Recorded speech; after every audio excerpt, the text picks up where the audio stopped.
All right, welcome back to Wmma now with your host Chuck Stevenson. So, decided that because there's no upcoming fights this week, I'm not going to do a full Wmma report.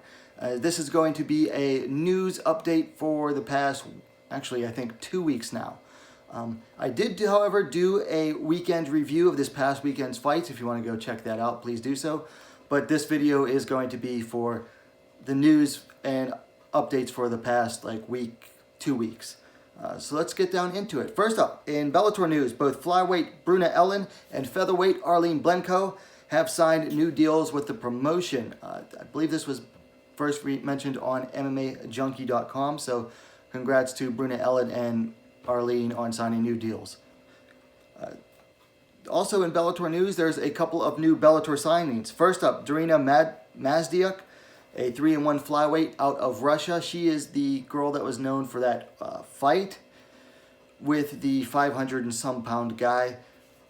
I don't know if that fight was legit or not, but that's what she's known for.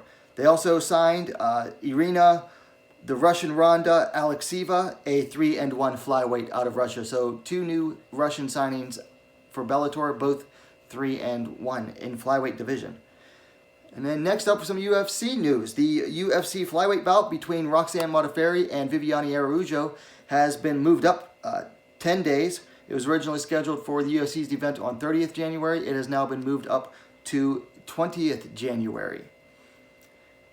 And then some LFA news. LFA 97 goes down January 15th. They have scheduled a strawweight bout between Loveth Yun, who is 2-1-1, and she's taking on Kelly D'Angelo, who's coming in with a record of 4-3. D'Angelo, you might be familiar with her from her fights in Invicta FC, and Loveth Yun is a very strong, powerful striker you've got to see. If you haven't seen her fight yet, definitely check out this one. LFA 97, January 15th, that's on UFC Fight Pass. Then some more UFC news. UFC 259 goes down March 6th, and it is going to host the rescheduled women's featherweight bout between champion Amanda Nunes and Megan Anderson.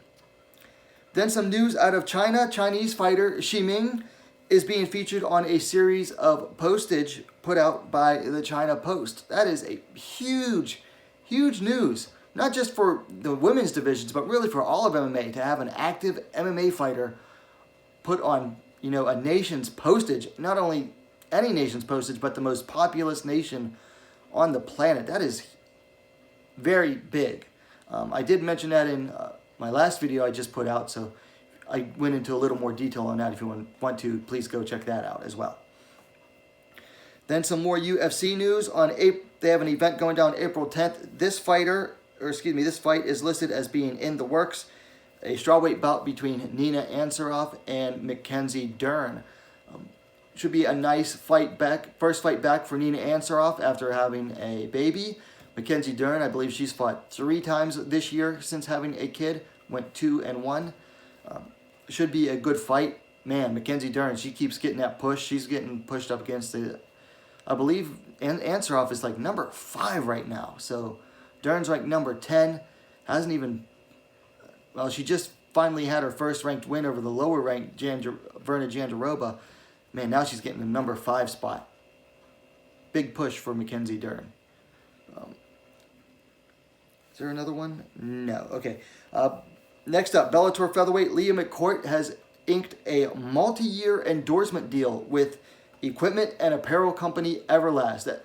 Everlast is a good company from a lot of the stuff I've seen out of them, and it seems like I think Leah McCourt will be a good match for them. She is a good ambassador for the sport. I think she has a 3-1 or 4-1 record, so she's not super big, but she is very active in the UK MMA community as well, and she ticks off a lot of boxes that a sponsor would definitely appreciate in a female fighter. So congrats to Leah McCourt on the big sponsorship deal. Next up, Rizin added a final female fight for Rizin 26 goes down next Thursday on New Year's Eve. A minus 51 kilogram bout, a battle of teenagers between 17-year-old Sakura Mori, who is coming in 3-1, and fellow high schooler Eru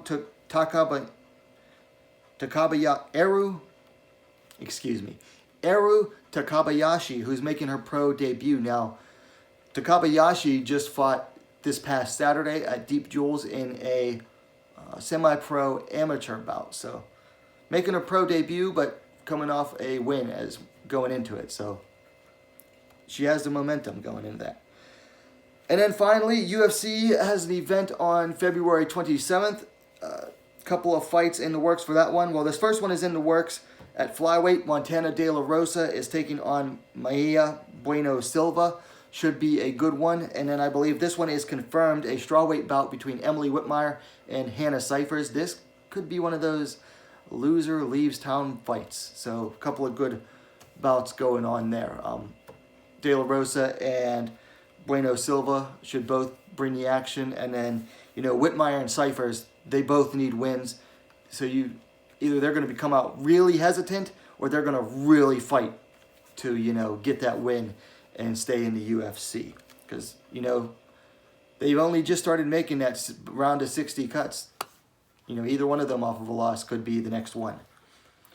Okay, so that is it for the news for this week. Now, there is no UFC for the next 3 weekends. However, there is still MMA going on. Rising next week, New Year's Eve. Octagon 20, I believe, is on December 30th, the day before New Year's Eve. And then the first or second week of January on Friday is LFA, what is that? LFA 97 on January 15th. So second weekend of January, I believe. So definitely keep an eye out for that. We'll be putting out content during that time. Just because the UFC's on a break doesn't mean I'm going to. I didn't take a break from posting during COVID. Probably going to use this time to catch up on some fight reviews. I've been really, lackadaisical as far as fight reviews go, and there's definitely some fights I want to catch up on and review. Also going to be coming out with another edition of both Blast from the Past and retro fight reviews. Haven't done any of them really since the UFC picked back up. Just haven't had time. There's been so many fights going on every weekend. Haven't had time to properly do my research for those, but I do have a couple that I've been working on, so definitely look forward to those. Also going to be working on the end of year awards for this channel. It'll be the second year in a row. Going to wait until after the new year for those because there's still, 1 or 2 events going on. Could be some upsets. So going to be doing Fighter of the Year, Fight of the Year, Submission, Knockout, Breakout Fighter, and Prospect to Watch, I believe, are the 5 categories. I might be forgetting one, but keep an eye out for those as well. I do have a post on the community page for the channel asking for submissions for possible nominations. So if you have any ideas, go ahead and post in the comment there. Anyway, that's all I really have for tonight. Let me know your thoughts in the comments down below. If you liked the video, please give it a like. While you're at it, go ahead and subscribe to Wmma Scene Now, the most complete women's mixed martial arts dedicated platform on YouTube. Thanks for watching. We'll see you next time.